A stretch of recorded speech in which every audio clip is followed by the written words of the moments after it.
Good morning. Good morning. Morning sir. Good morning. ठीक है, तो प्रोजेक्टाइल मोशन कुछ समझ आया? आपने वो क्वेश्चंस किए ना, एचसी वाले जो थे, ठीक है। अब सुनो, इसमें कई बार जैसे प्रोजेक्टाइल में थोड़ा सा एक कोलिजन का इस्तेमाल कर लिया जाता है, और वो केवल एक ही टाइप का कोलिजन यूज कर सकते हैं अभी तो, क्योंकि कोलिजन आगे चल के फिजिक्स में एक चैप्टर आने वर्क के बाद, तो उसमें से एक स्पेशल कोलिजन होता है जिसको बोलते हैं इलास्टिक कोलिजन। इलास्टिक कोलिजन मतलब अगर एक फिक्स चीज से आप टकराओगे दीवार से, तो उतनी वेलोसिटी उतनी स्पीड से आप वापस आ जाओगे, कोई एनर्जी का लॉस नहीं होगा। Elastic collision of a projectile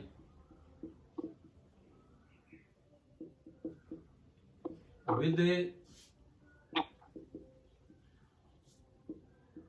fixed vertical wall. Elastic collision of a projectile with a fixed vertical wall.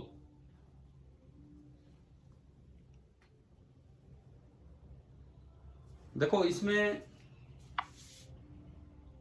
तीन तरह के केसेस बन सकते हैं।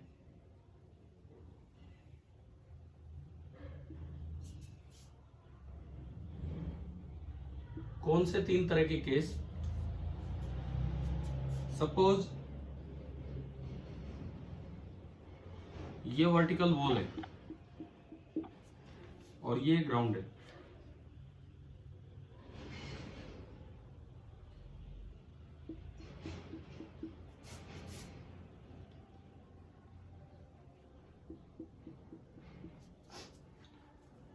तीन मैंने डायग्राम बनाए और तीनों में एक फिक्स्ड वर्टिकल वॉल यहां पे ले ली है। मान लो जो पॉइंट ऑफ प्रोजेक्शन है वो वर्टिकल वॉल से डी डिस्टेंस दूर है, डी डिस्टेंस दूर। जो आदमी बॉल को फेंक रहा है वो दीवार से डी डिस्टेंस दूर से फेंकता है,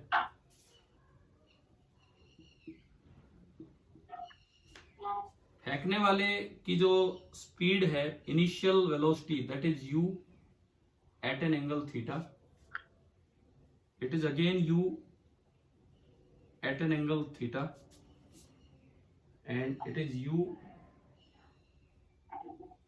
eight an angle theta. Range को मैं आर से डिनोट कर रहा हूं। अगर दीवार ना होती तो, अगर दीवार ना होती तो रेंज का फॉर्मूला होता है u square by g into sine of 2 theta. Point of projection मैंने दीवार से डी डिस्टेंस दूर लिया है, तो पहला केस में ले रहा हूं d equal to R by 2, दूसरा case d is greater than R by 2,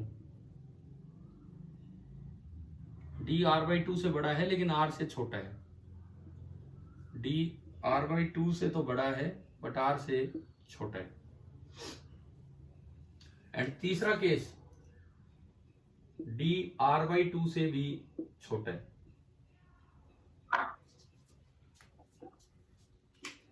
तो अगर आप इन तीनों में यह बताना चाहें कि कितनी दूर वो पार्टिकल गिरेगा अपने पॉइंट ऑफ प्रोजेक्शन से, उसको मैं बी बोल देता हूं। इन तीनों डायग्राम्स में मैं एक पॉइंट, एक डिस्टेंस को बी बोल रहा हूं कि पार्टिकल कितनी दूर अपने फेंकने वाली जगह से जाके गिरेगा। तो आप इसमें देखो, इसमें तो ये यूं टकराएगा हॉरिजॉन्टली, इसमें ये यूं टकराएगा थोड़ा यूं आके, और इसमें अभी ये यूं टकरा जाएगा ऊपर जाते समय। तो होना क्या है, जब यहां वाली टक्कर होगी तो इसकी वेलोसिटी सीधी थी केवल, और वो ओनली यू कोस थीटा थी, हॉरिजॉन्टल कंपोनेंट रहता है, तो वो u cos theta as it is reverse हो जाएगी और ये वापस यहीं आ जाएगा। तो स्मॉल बी की वैल्यू कितनी हो जाएगी? 0। स्मॉल बी मैंने क्या बोला है? Small b is the distance between point of projection and point of landing, कि वो कितनी दूर लैंड करेगा उसमें और इसमें डिस्टेंस। तो पहले वाले केस में जो b होगा that will be equal to 0, है ना भाई। अगले में बताओ क्या होगा, सेकंड वाले में आप देख के बताइए कहां गिरेगा, पीछे गिरेगा, आगे गिरेगा, क्या होगा।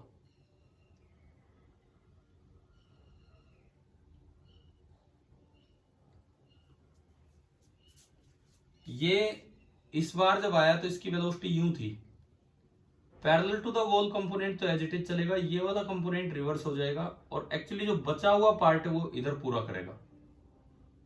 अगर ये दीवार ना होती तो ये यहां जाना था, लेकिन ये इतनी लेंथ पीछे आ जाएगा। अब देखो कितनी लेंथ पीछे आया, ये पूरा होता r, तो ये r माइनस डी, इसका मतलब ये वाली जो दूरी है, ये वाली दूरी ये भी हो जाएगी r माइनस डी। तो आप जिसको b बोल रहे हो वो b तो ये है b। तो अगर आप यहां पे b देखते हैं तो b निकल के आ रहा है d minus r minus D. तो इस केस में b कितना हो जाएगा 2d माइनस r। हाँ जी बताओ, ये समझ आया क्या? दूसरे केस में जो हमने बनाया समझ आया आपको? Yes sir. ठीक है, अब यस सर। ठीक है, अब तीसरे में बनाते हैं, थर्ड वाले में। थर्ड वाले में अगर ये दीवार ना होती तो अभी तो ये और ऊपर जाना था, और ऊपर जाना था, एंड फिर ये यूं जाना था, इस तरह का होना था। तो ये इतना ही पार्ट वापिस आ जाएगा और ये यूं आके टकराएगा। अब देखो अगर ये दीवार ना होती तो ये r है, तो ये हो गया r माइनस डी। इसका मतलब वो उधर वाली दूरी इसने इधर कवर की, तो r माइनस डी ये इधर कवर करके आ गया। This is point of landing, this is point of projection. Point of landing और पॉइंट ऑफ प्रोजेक्शन के बीच की दूरी है b। तो b बराबर, इस बार दिख रहा होगा r माइनस डी में से d घटा दो, r माइनस डी में से d घटा दो, तो इस बार जो b निकल के आया r माइनस 2d। ये सब तभी है जब कोलिजन कैसा हो, इलास्टिक। इलास्टिक का मतलब है नो एनर्जी लॉस, कोलिजन के दौरान कोई एनर्जी लॉस नहीं हो रहा। तो अगर दीवार ना होती तो जैसा पाथ होना था वैसा ही पाथ अब है। और ये एक फिक्स्ड वर्टिकल वॉल है। अगर मूवेबल वॉल हो या इनइलास्टिक कोलिजन हो तो फिर वो सब चला जाएगा कोलिजन वाले चैप्टर में, यहां नहीं। चलिए आप ये 3 केसेस अपने समझिए और ये बनाइए।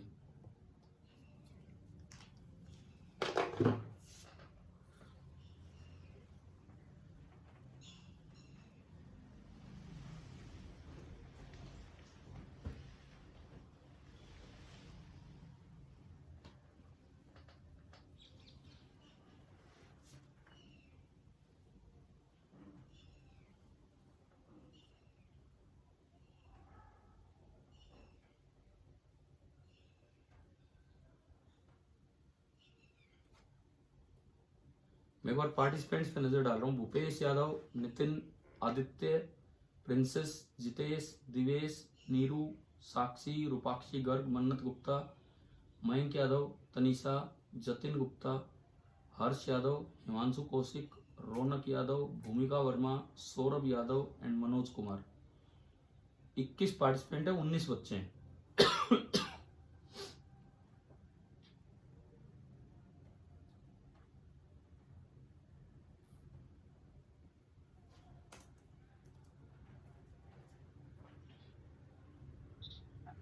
नोट। हाँ भाई, हो गया नोट? No sir. ठीक है, लिख लो, आराम से लिख लो।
गया सर। हो गया है, ठीक है।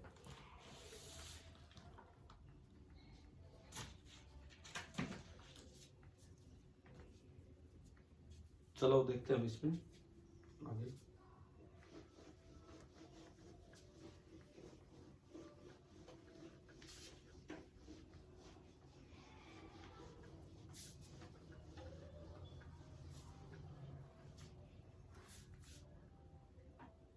देखो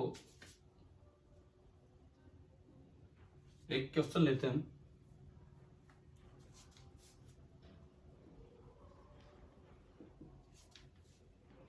एक हेलीकॉप्टर है,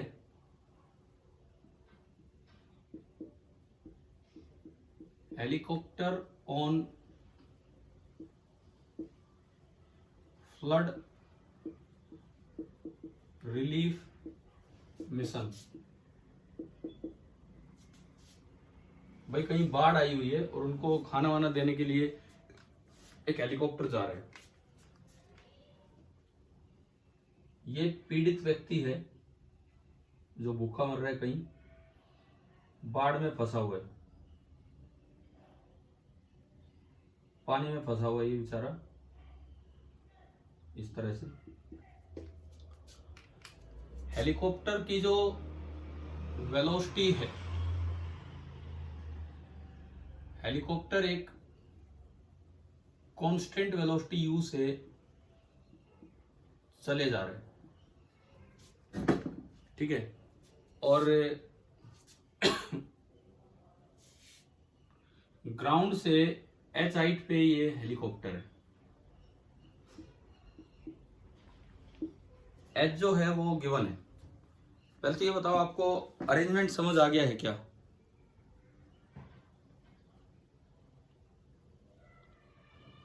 हाँ भाई क्लियर है? क्वेश्चन ये है, क्वेश्चन ये है at what distance from the victim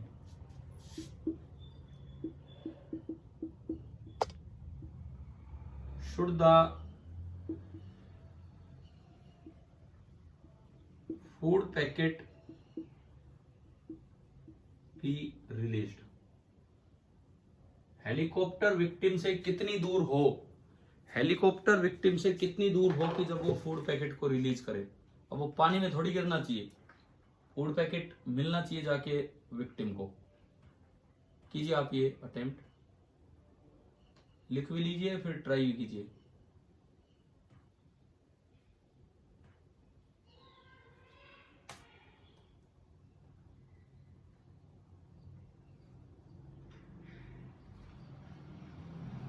कीजिए, मैं आता हूँ।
हॉरिजॉन्टल प्रोजेक्शन का ये सवाल है, आप बनाइए जिस भी तरीके से आपने स्टार्टिंग की थी।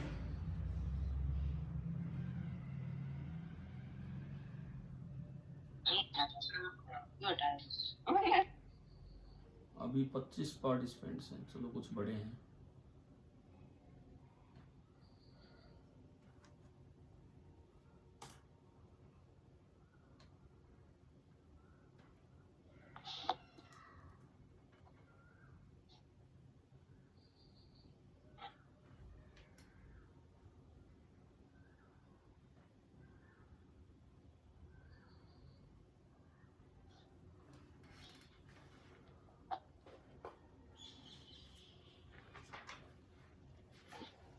हाँ भाई करें,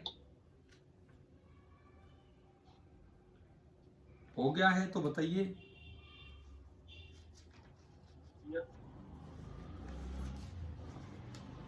हो गया सर। ठीक है, देखिए ये आपका क्वेश्चन है जो हमसे पूछा गया है। अगर हम इसका सॉल्यूशन देखें, मान लो t बराबर 0 पे यहां से इसको रिलीज किया। Let this point with the origin, this is the horizontal x axis and this is vertical which is y axis. यहां से अगर आपने रिलीज किया तो पैकेट की भी इनिशियल स्पीड u होगी, जो हवाई जहाज की स्पीड है वही पैकेट की स्पीड होगी, और ये पैकेट यूं जाना चाहिए, यूं। इसका मतलब जब वो पैकेट यहां पहुंचे तो सबसे पहले ये दूरी मान लो, let this be D. D मुझे नहीं पता, डी मुझे नहीं पता क्या है। हाँ, यहां पे ये आके टकराया टी टाइम पे, और इस जगह का कोऑर्डिनेट है एक्स कोऑर्डिनेट डी और वाई कोऑर्डिनेट है एच। एच गिवन है, तो हमने ये वाली इक्वेशन लगाई, s is equal to u t plus half a t square. दो बार ये इक्वेशन लगाई, एक बार अलोंग एक्स एक्सिस एंड एक बार अलोंग वाई एक्सिस। हम हॉरिजॉन्टल प्रोजेक्शन जानते हैं, एक्स एक्सिस के अलोंग तो ये बनेगा u इंटू टी बस, और y के अलोंग बनेगा हाफ जी टी स्क्वायर बस, ये है। पहले इसका यूज करके टाइम ऑफ फ्लाइट निकाल लो, y की जगह h रख दो, t की जगह कैपिटल T, और यहां से टाइम ऑफ फ्लाइट आ गया √2h/g, जो हमने पहले किया भी हुआ है। फिर इसका यूज करके d निकाल लो, मीन्स ये रेंज, जो भी रेंज है, रेंज को आपने d बोला है, u इंटू √2h/g, ये आपकी रेंज आ गई। रेंज आ गई, मैं यहां लिख देता हूं, this is equal to u into √2h/g। अब क्वेश्चन में कौन सा डिस्टेंस बताना है ये बताओ आप। क्वेश्चन में जो बोला है distance between helicopter and man, ये जो डिस्टेंस है, मान लो ये ए है, ये बी है, तो ए बी आपको बताना है। तो A B will be equal to √d square plus h square. D square करोगे तो ये आएगा u स्क्वायर इंटू 2h/g, और प्लस आपका आ गया h स्क्वायर। देखिए समझ आया कि नहीं? ये जो है ये हमारा बन जाएगा आंसर। ठीक है भाई, जिन्होंने किया था सही किया था।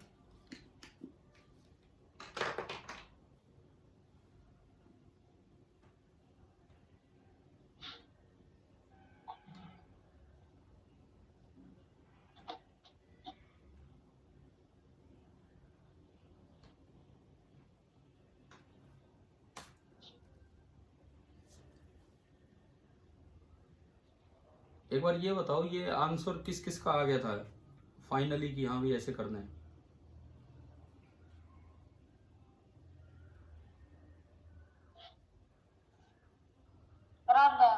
ठीक है चलो कोई नहीं।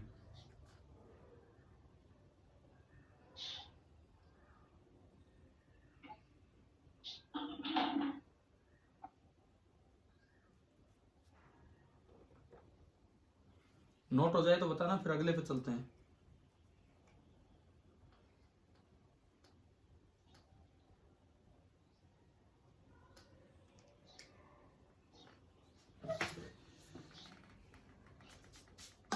आज मैं रिलेटिव नहीं, पहले प्रोजेक्टाइल पे कुछ और सवाल ले रहा हूं।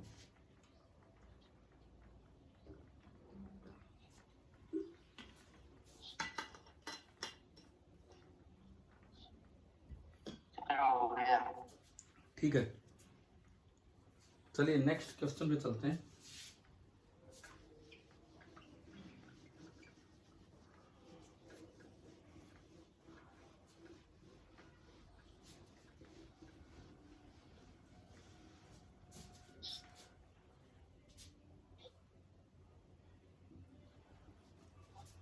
अगला क्वेश्चन हम देखें। ए particle is projected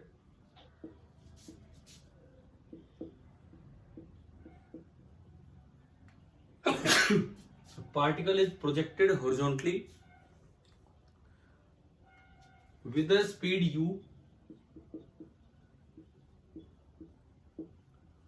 A particle is projected horizontally with a speed u from the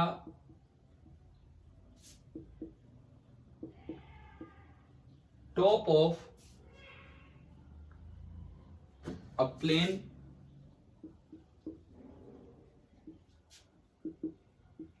inclined at an angle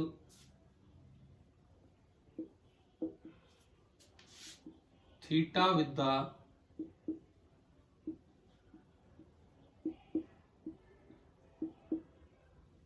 horizontal. From a plane inclined at an angle theta with the horizontal. तो projection down the plane हो गया.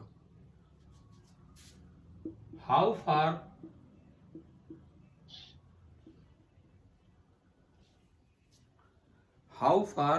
from the point of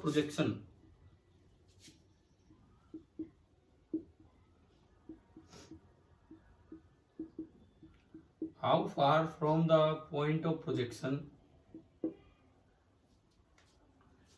will the particle strike the plane?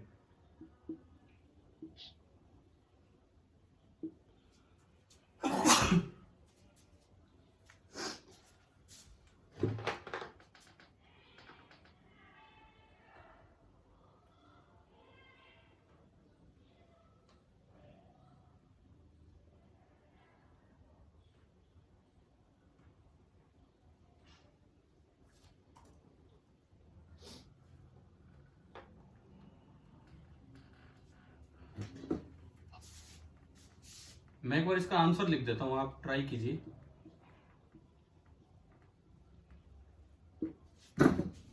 In terms of u इसका answer है 2u square by g into tan theta into second theta.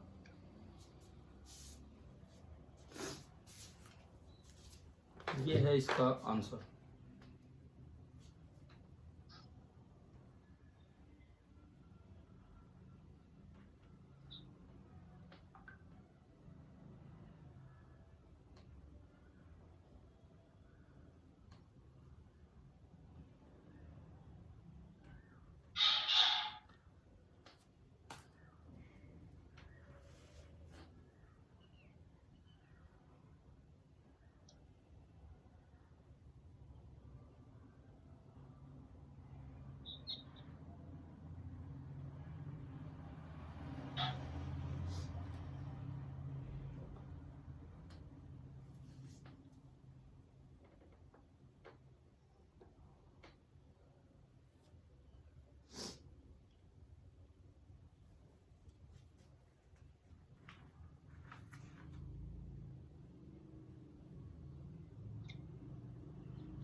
हम कर रहे हो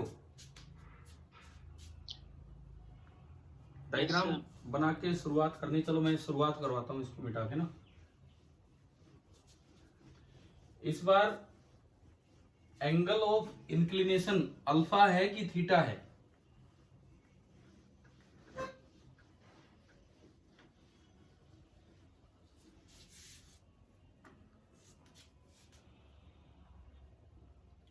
बताइए. इस बार एंगल ऑफ इंक्लिनेशन अल्फा दिया है कि थीटा दिया है? थीटा. हाँ, तो ये थोड़ा ध्यान रखना, ये गलती ना करें हम.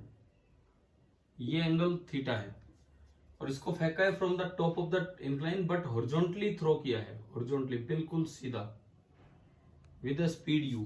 तो अगर ये थीटा है तो ये वाला एंगल भी कितना हो जाएगा? थीटा हो जाएगा, यानी कि थीटा भी थीटा है और अल्फा भी थीटा है। तो ये कितनी दूर जाके पड़ा, इट मीन्स आपको क्या निकालनी, इसमें रेंज निकालनी। आपको कुछ नहीं करना, आपको सिंपली रेंज निकालनी।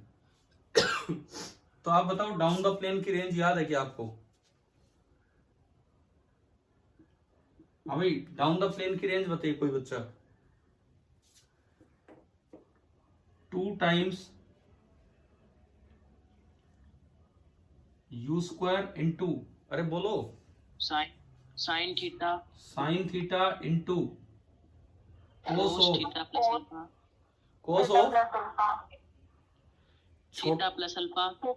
नहीं, मैं वही पूछ रहा हूँ, कोस ऑफ छोटा एंगल आएगा या बड़ा एंगल आएगा, ये बताना आपको। ये डाउन द प्लेन है, down the plane. Down the plane range ज्यादा होती कि कम होती है? ऊपर से नीचे फेंकोगे तो ज्यादा होगी, तो कोस की वैल्यू ज्यादा आनी चाहिए। कोस की वैल्यू ज्यादा होगी तो कोस के अंदर एंगल क्या होना चाहिए, बताओ, हमने याद किए है कि नहीं? छोटा एंगल होगा। छोटा होगा तो यहाँ प्लस आना चाहिए कि माइनस आना चाहिए, वही तो मैं पूछ रहा हूँ, कैसे याद करवाया था आपको? माइनस। फिर आप प्लस बोल रहे थे पहले। और ये भी थीटा वो भी थीटा, तो दोनों ही क्या हो गए, theta minus theta upon, upon क्या,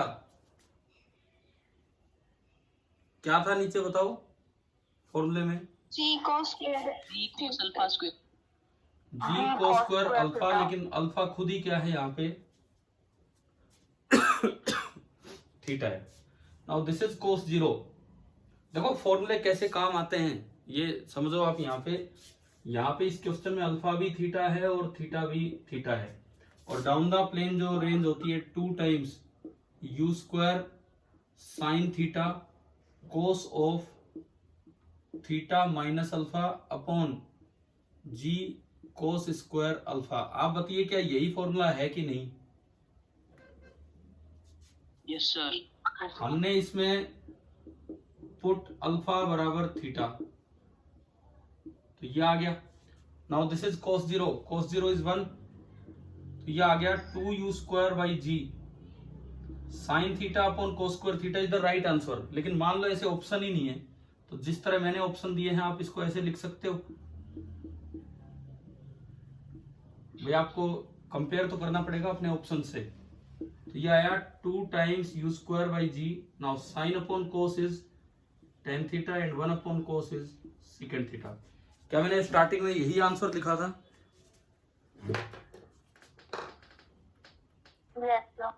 हाँ तो ठीक है, इसको कीजिए नोट।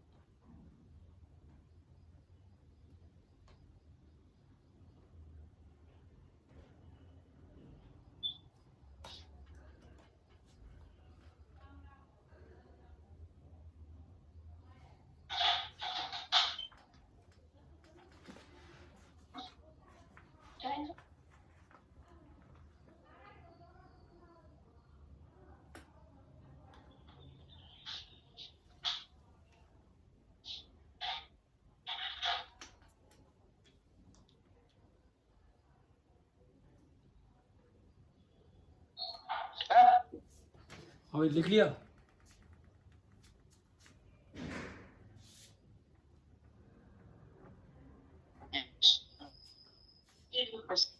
ठीक है, मिटा दूं?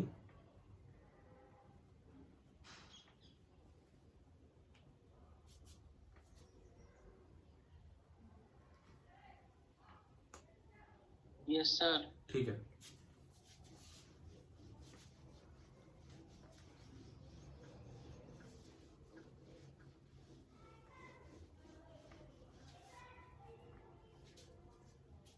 देखो अगला सवाल देखिए,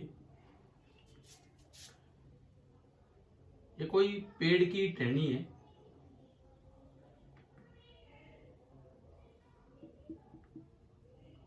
और ये टहनी एच हाइट ऊपर है, कोई ट्री है,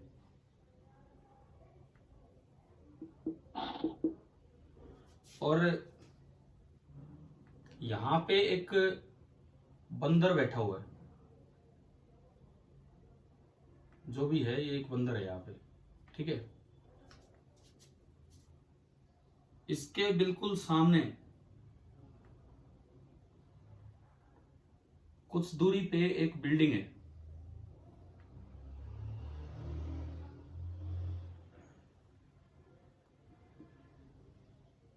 ये एक बिल्डिंग है और इस बिल्डिंग पे एक शूटर छिपा हुआ है।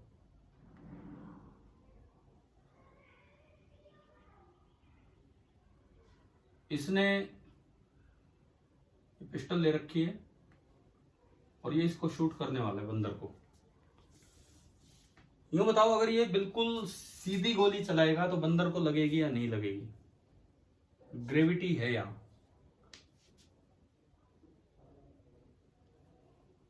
बिल्कुल इसकी लाइन ऑफ साइट पे ये बंदर है। हाँ भाई, बिल्कुल सीधी इसने गोली चलाई तो बंदर को लगेगी या नहीं लगेगी? बताओ। लगेगी सर। क्यों? ग्रेविटी कहाँ गई?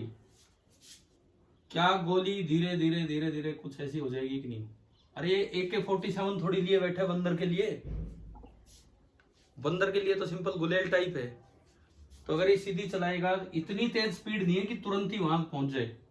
नॉर्मल जो होता है, नॉर्मल जैसे पत्थर फेंका इस तरह से, आप बताओ ये बंदर के लगेगी या नहीं? No sir. नहीं लगेगी। तो इसने बेवकूफी की, इसने सीधी गोली चलाई, जबकि इसको कहां चलानी चाहिए थी? ऊपर या नीचे? ऊपर, थोड़ा ऊपर चलानी चाहिए थी। तो इसमें तो दिमाग था नहीं, पर बंदर में भी दिमाग नहीं था। जैसे ही गोली चलने की आवाज आई, बंदर को लगा कि यार ये तो मारेगा। बंदर भी कूद गया बंदर भी। अब गोली चली, बंदर चला, इधर से गोली चली, इधर से बंदर चला। सवाल ये है कि क्या बंदर को गोली लगेगी या नहीं? क्या ये एग्जैक्ट एक ही इंस्टेंट पे पहुंचेंगे या नहीं पहुंचेंगे?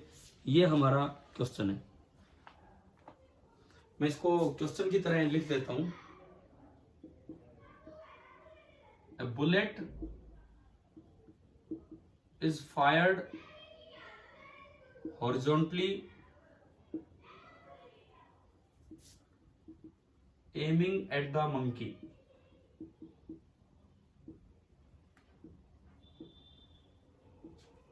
A bullet is fired horizontally aiming at the monkey. बंदर की तरफ देखते हुए वो चलाई। Monkey starts falling. Monkey starts falling at the instant the bullet is fired. Will the bullet hit the monkey or not?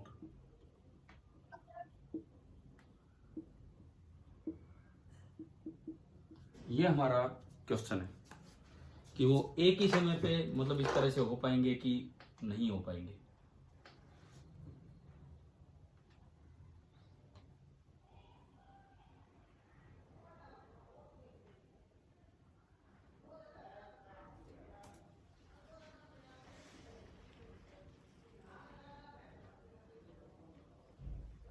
हाँ भाई जल्दी करो, ऑलमोस्ट 1-2 मिनट बचे हैं।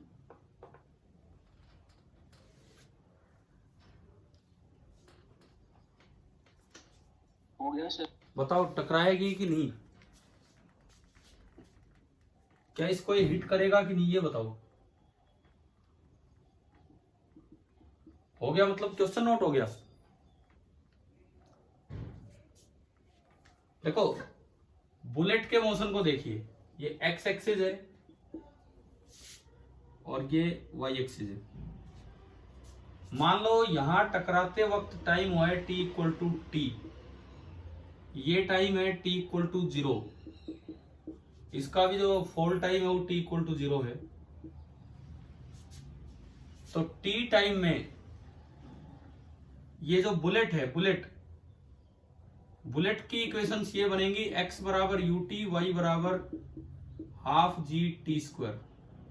तो टी टाइम में जो बुलेट आएगी नीचे आ चुकी होगी कितना, हाफ जी टी स्क्वायर, और आगे जा चुकी होगी कितना, यू टी। ये समझ आ गया। मंकी में केवल फ्री फॉल एक्सेलरेशन है नीचे डाउनवर्ड। तो अगर आप मंकी की इक्वेशन बनाओगे, S monkey UT plus half a t square, monkey का फ्री फॉल हो रहा है UT 0, so this is again half G T square. तो कैपिटल टी टाइम में ये भी हाफ जी टी स्क्वायर आएगा। तो वर्टिकली दोनों बराबर बराबर चलेंगे तो हमेशा सेम हाइट पे होंगे। इट मींस ये टकराएगा ही टकराएगा। ठीक है भाई, तो इसका आंसर आ गया कि यस, इट विल हिट, ये हिट करेगा। Thank you.